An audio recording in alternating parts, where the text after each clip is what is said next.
Plant density. Distance methods. Density is defined as the number of individuals per unit area, and it reflects the closeness of individuals to one another. It can be difficult to measure density in some vegetation types using quadrats or plots, and this is true in forests, in woodlands, and in some shrublands. Distance methods are plotless, and so there are no edges or boundaries at which you need to make decisions. Using distance methods may save time and may reduce the potential for errors. For example, when we're using plots to estimate the density of plants, at the edge of the plots we often have to make decisions about whether a plant is included or excluded. With distance methods, we don't have to worry about that. Distance methods are united by the concept of mean area.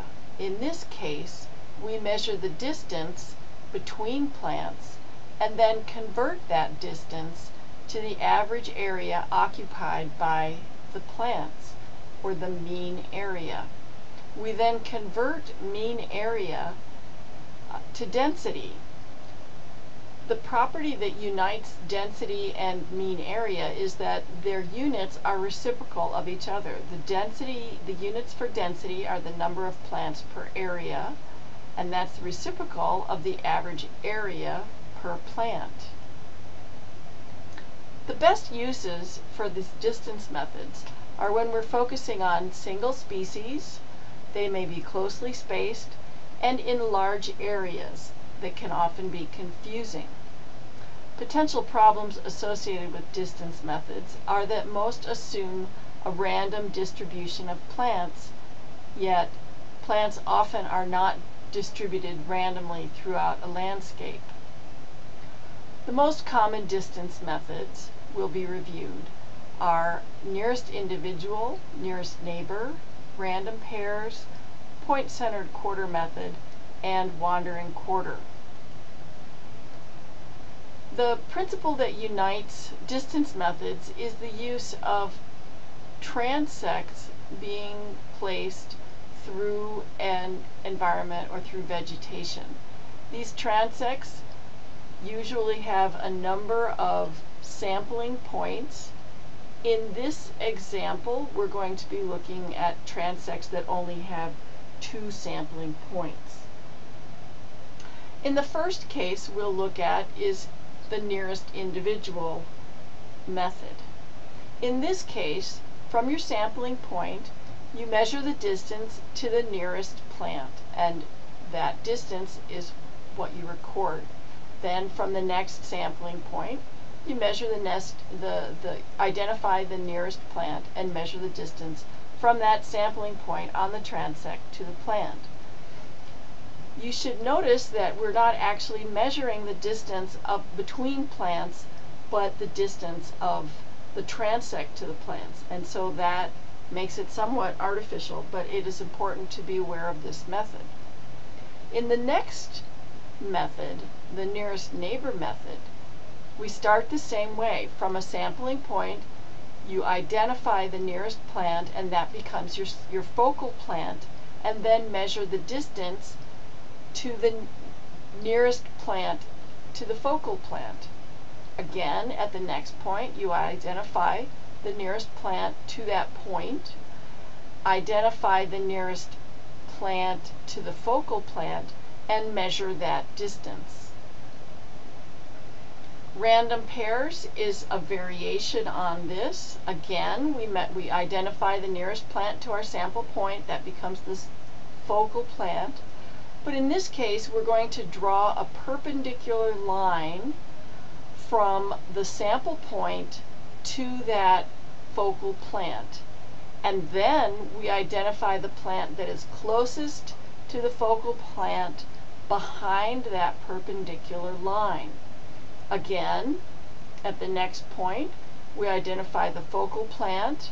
We're going to draw a perpendicular line from the sample point to the center of that focal plant identify the plant that is then closest to the focal plant behind that perpendicular line and measure that distance.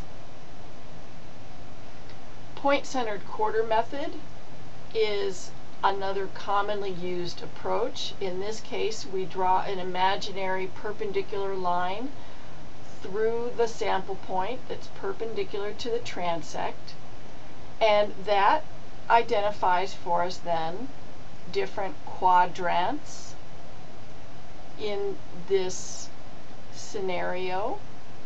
And what we then do is identify the nearest plant in each one of the quadrants, measure those distances, and then for this sample point determine a mean distance to these 4 plants by summing the distances to those 4 focal plants in the quadrants.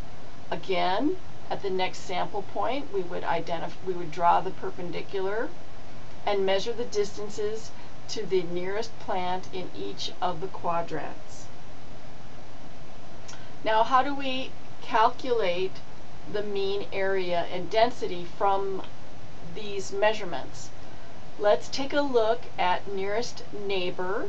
In this case, we have a transect with 3 sample points, and we're going to calculate the mean area of plants based on that transect. So the transect is the sampling unit.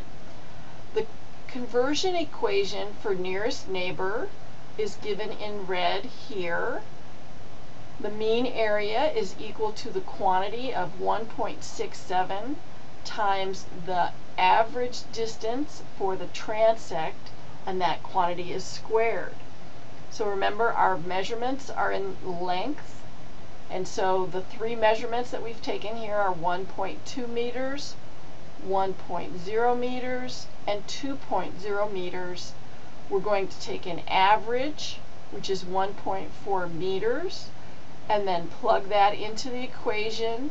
1.67 times 1.4 meters, quantity squared, and the mean area for this transect is 2.34 meters squared per plant. To convert that to density, we take the inverse of this, so it's 1 plant per 2.34 meters squared, and then calculate that out to 0.43 plants per meter squared. Of the methods that we've reviewed, each one has its own conversion equation in which the distance, the mean distance per transect, is then converted to mean area by multiplying by a constant and then squaring. And remember, again, for all methods, mean area is the inverse of density. Now there's one more approach called the wandering quarter method. In this case, we establish a transect, but the transect doesn't stay straight. And what's most important is that we establish a direction that is held static. When we establish that direction, we then identify a quadrant or a 90-degree angle, and we keep this angle constant as we move through the environment. From this point here, we identify the plant that is closest to that focal plant within the bounds of that quadrant, and then we measure the distance between those 2 plants. We then proceed to that. We now have a new focal plant, establish that same distance or that same angle, and identify the focal plant that is contained within that 90-degree angle, measure the distance there.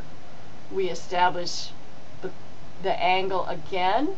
In this case, you can see that this plant and this plant here are going to be excluded because their centers are not within the 90-degree angle, and so we measure the distance to the nearest plant. And this process is repeated, and thus you can see why it's called the wandering quarter method. The wandering quarter method does not assume random plant distributions, and the analysis is slightly different in that it uses a non-parametric statistical approach to calculate the mean area and thus then the density using these measurements. So to review, distance methods are a viable alternative to plot-based counting methods. They do not have the problems associated with boundary decisions and the errors that are associated with making decisions at a boundary. They are united by the mean area concept, and which is that the units that we calculate the mean area per plant are inverse to density.